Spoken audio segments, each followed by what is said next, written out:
간증사연 두 번째 이야기, CEO에서 노숙자가 되기까지 나를 부르신 하나님. 챕터 10, 10번째 마당. 아픈 아이를 통해 주님이 다시 부르시다. 안녕하십니까, 간증TV 데이빗입니다. 벌써 10번째 시간이 되었군요. 지난 시간에 제 자식이 아팠다는 이야기를 하였습니다. 저는 사업이 너무 바빠서 정신이 없었고 여전히 세상과 버타며 세상 믿지 않는 사람들처럼 살아가고 있었습니다. 첫 아이를 낳고 저는 너무 기뻤습니다. 그때가 저에게는 한참 사업의 그 정점을 찍고 있을 때, 즉 전성기 때였기 때문에 아이가 태어나고 나서 제 아내는 그 좋은 삼성이라는 직장도 그만두었습니다. 아이를 키워야 하겠다는 것도 있지만 무엇보다 제가 사업이 잘 되니 이제 내 남편도 다른 IT 분야의 CEO처럼 성공 가도를 달리고 있나 보다 생각했던 것 같습니다. 그래서 과감하게 그만두었던 거고요. 유아용품을 모두 고가의 수입 제품으로만 샀습니다. 아이를 최고로 키우고 싶은 그런 심정도 있었겠지만 그 아내의 그때의 모습에 대하여 저희 처형은 이제 회고합니다. 그때 그 백화점에 이제 같이 갔는데 가격 상관없이 막 고가의 수입 유아용품을 막 사는 모습을 보고 좀 걱정이 되었다고 합니다.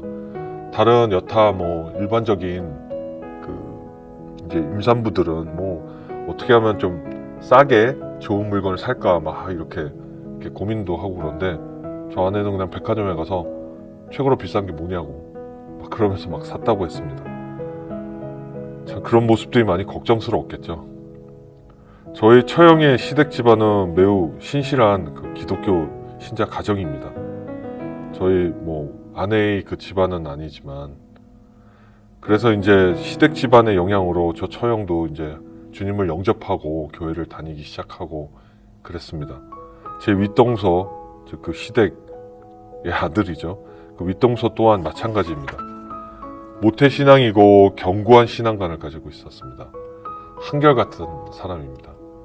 그들은 우리의 모습을 많이 걱정했다고 했습니다.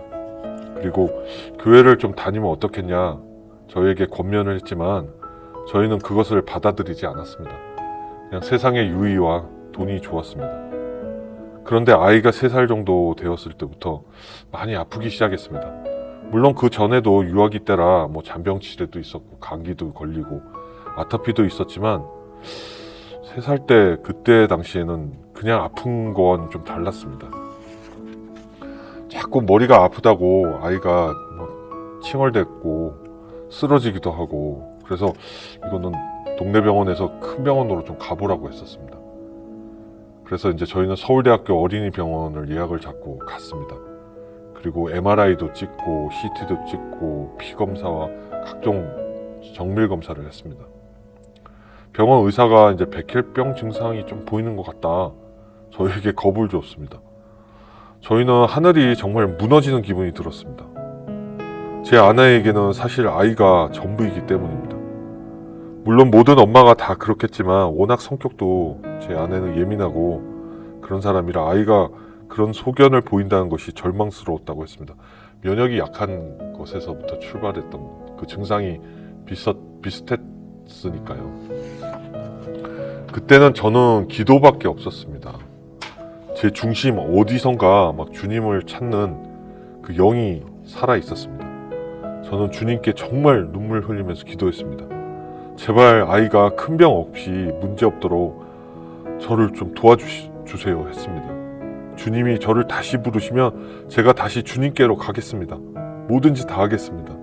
그러니 제발 이 아이가 문제가 없게 해주세요 하면서 그 결과를 기다렸던 것 같습니다. 저는 신혼 때 몇 번의 교회를 다시 가야겠다는 그 내부적인 결심이 있었습니다. 영이 다시 이렇게 저를 막 부르는 느낌이 들었습니다. 그러나 그때마다 사탄의 방해는 정말 철저했습니다.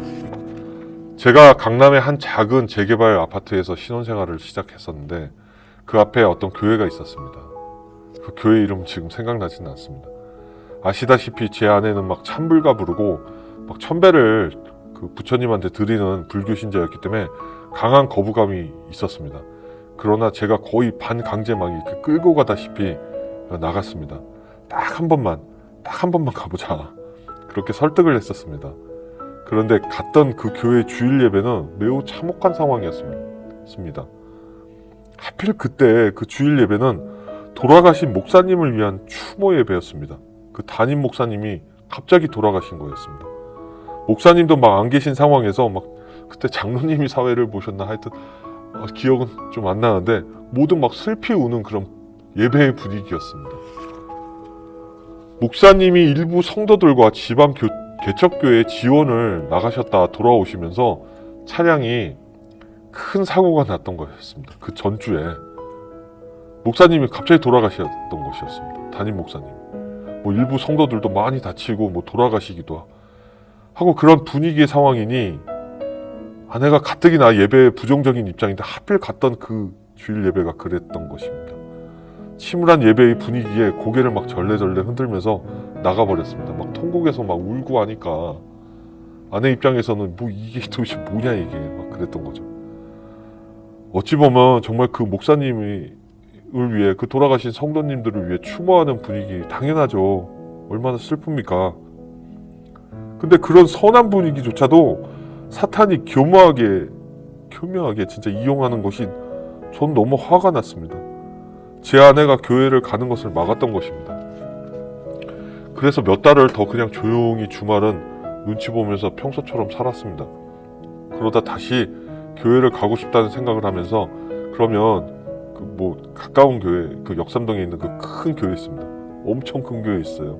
여러분 대충 감 잡으실 거예요. 그 대형 교회를 우리가 가도 그 교회는 아무도 아는 채 할 테니 딱 한 번 더 가보자. 그렇게 설득을 했습니다, 와이프를. 그런데 그날 또 하필이면 임기가 끝내고 돌아온 김영삼 전 대통령이 그 예배에 참석하는 주일이었습니다.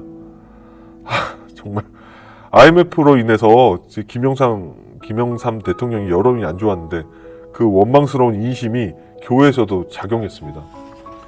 김영삼 전 대통령이 예배당에 딱 들어오니까 구석에서 막 웅성거리고 소리 지르는 성도들이 생겼습니다. 목사님은 그들을 막 말리는 분위기였습니다. 정말 성스럽지 않았습니다. 하필 또 그 모습을 또 본 아내는 더욱 교회를 부정하게 되었던 것입니다. 이게 도대체 뭐야 막 이러면서 교회에서 막 소리 지르고 막 웅성거리니까. 이렇게 사탄은 여러분 정말 치밀하고 계획적이고 우리의 약한 마음을 노립니다. 세상에서도 사탄은 디테일하다고 악마는 디테일에 있다고 하지 않습니까? 정말 그런 것 같았습니다. 결국 또 교회에 가야 하는 것을 포기했습니다. 그리고 몇 년이 흘렀습니다.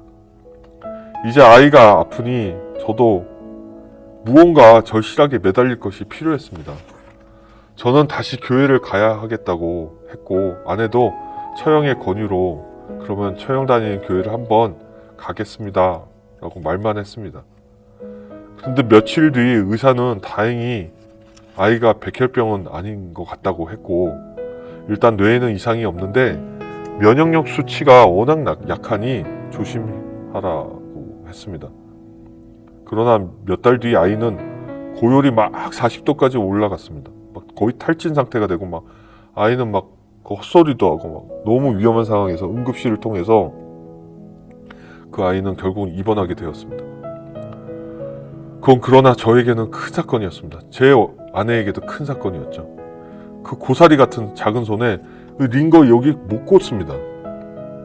그러니까 막 찾느라고 결국 여기다가 꽂았죠. 그 뭐 간호사들이 잘 못 꽂고 그러다 보니까 막 아파 우는 것을 보면서 뭐 저희들은 막 가슴이 찢었습니다. 막 고열에 막 허덕거리고 숨도 잘 못 쉬고 막 그런 아이를 보면서 너무 힘들었죠. 응급실에서. 아마 여러분들도 아이를 키우면서 그런 정도의 그 시기는 다 겪었을 거라고 저는 생각합니다. 응급실 애 얻고 안 뛰어간 부모 있으면 정말 그거는 축복입니다. 저희도 마찬가지였지만 막 워낙 면역력이 약했던 아이라 그 당시에는 정말 힘들었습니다. 그리고 열이 내리기를 기다렸습니다. 면역력이 왜 그렇게 약한지는 몰랐지만 인후염이 너무 심해서 그게 열로 다 갔었던 겁니다. 암만 찬물로 찜질을 해도 아예 이제 그게 열이 안 떨어지는 것이었습니다. 그게 좀 더 장기화되면 폐렴으로 번질 것이고 그건 위험하다고 했습니다. 그 처형의 교회에서 목사님이 이제 오셨습니다. 그때는 뭐 말만 알았어. 그 MRI 마치고 돌아왔을 때는 뭐 교회 그냥 갈게 그랬는데 결국은 입원을 다시 하니까 그 처형이 다니는 교회 목사님이 아이를 위해 기도해주기 위해서 그 병원에 오셨던 것입니다. 그리고 그 작은 손, 그 고사리 같은 작은 손을 막 이렇게 만져주시고 열에 뜨거워 막 헐떡거리는 그 아이를 붙잡고 눈물을 흘리면서 기도하셨습니다. 지금 그때 생각이 다시 나서 다시 납니다. 저는 그것에 감동을 받았습니다. 이제는 정말 다시 진짜 교회를 가야 되겠다. 이런 목사님이라면 좋은 교회일 것 같다. 라고 생각했습니다. 아내도 아이가 저렇게 아프고 목사님조차 신실하게 이렇게 기도해 주시니 마음을 조금씩 열었던 것 같습니다. 아이가 태어나고 우리는 교회를 그곳으로 정하고 다니기 시작했습니다. 저는 첫 예배를 드리기 위해서 그 교회를 갔을 때 정말 눈물 흘리면서 예배를 받습니다. 주님, 12년입니다. 12년. 제가 고등학교 3학년 마지막에 그 목사님이 10만 원 교회 예배하실 분 일어나십시오. 30만 원 하실 분 일어나십시오. 50만 원 하실 분 일어나십시오.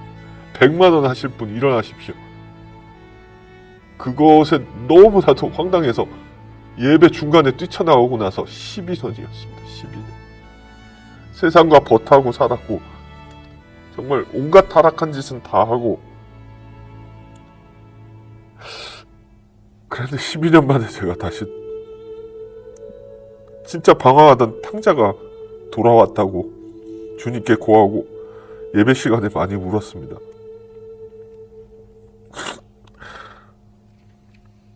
정말 그때 그 회개의 눈물을 너무 많이 흘려서 저는 그 교회 새신자인데도 아마 다들 저 사람은 왜 저러고 있을까?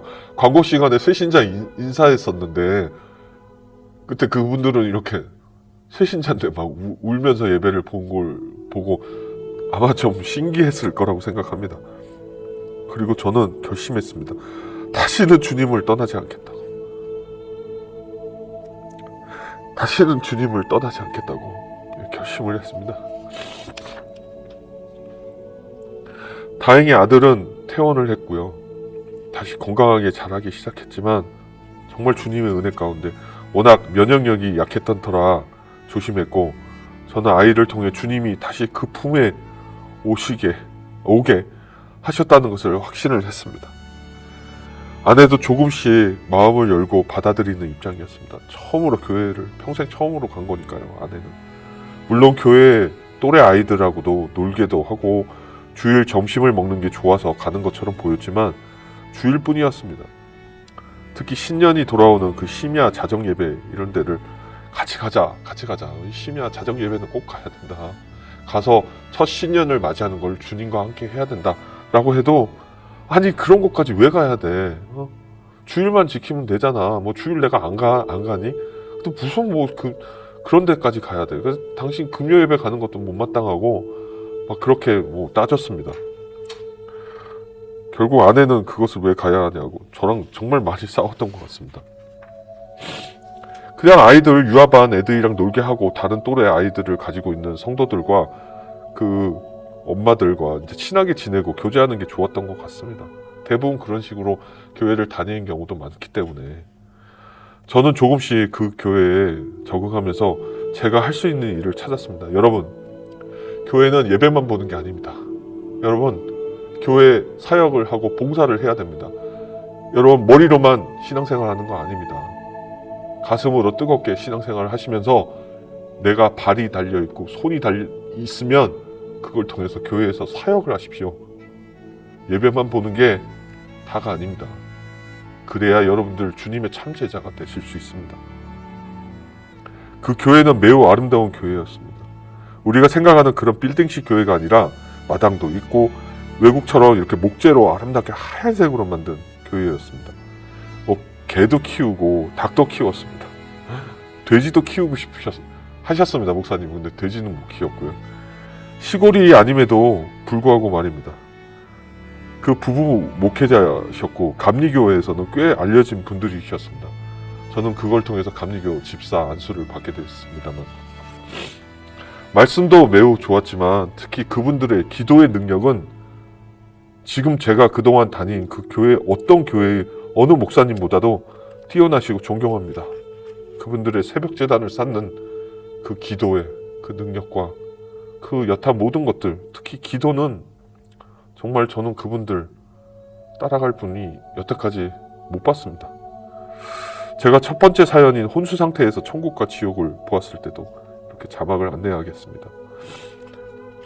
그분들은 저를 위해 쉬지 않고 기도해 주셨고, 일부 제가 천국에서 본 것들을 그분들은 나중에 제 아내를 통해서 말씀해 주었습니다.